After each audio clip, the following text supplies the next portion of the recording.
Sais-tu que l'inventeur Thomas Edison a supervisé la fabrication de la chaise électrique? Cette photo dans le rétro date de l'année 1900, prison de Sing Sing dans l'état de New York aux États-Unis. Le photographe William Vanderveide capture l'une des rares images disponibles à l'époque d'un prisonnier condamné à mort sur la chaise électrique. Cette chaise était censée inaugurer une nouvelle ère de mise à mort indolore, remplaçant peu à peu la pendaison jugée inhumaine. Sauf qu'en coulisses, les raisons qui ont mené à son invention sont tout autres. À la fin du 19e siècle, une découverte fait beaucoup parler d'elle, l'électricité. Mais deux hommes divergent encore sur l'usage de cette innovation.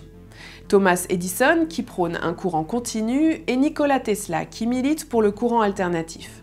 Edison est prêt à tout pour prouver que le courant alternatif de son concurrent est bien plus dangereux que le sien. Il réalise alors des tests sur les animaux avec du courant alternatif.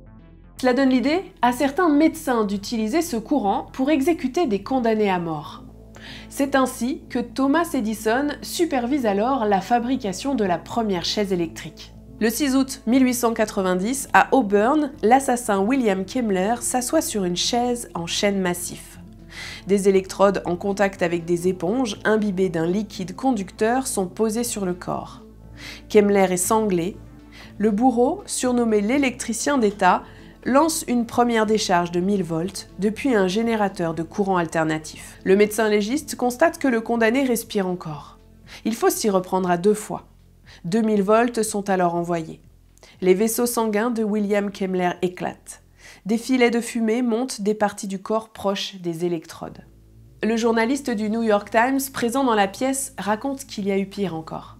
Une odeur horrible commença à envahir la chambre de la mort. Son article sera titré « Bien pire que la pendaison ».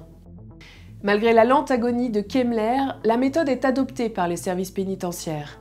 De son côté, Edison améliore sa technique pour aboutir 13 ans plus tard à une exécution triomphale. Nous sommes en 1903. Après qu'elle ait tué son troisième soigneur, Topsy, une éléphante de cirque, est condamnée à mort. Le célèbre inventeur se porte volontaire pour l'exécuter. 1500 curieux sont venus à Luna Park, le parc d'attractions de New York, pour assister à son exécution. Edison fait signe à son employé d'abaisser l'interrupteur. La géante bascule vers l'avant sans embarrassement. Elle n'a pas résisté à la décharge de 6600 volts, réhabilitant ce mode d'exécution. À ce jour, la chaise électrique a servi à exécuter 4441 condamnés à mort, dont 614 à la prison de Sing Sing aux États-Unis. Elle est encore utilisée en seconde option dans 6 États américains où les condamnés à mort peuvent choisir entre l'injection létale et l'électrocution.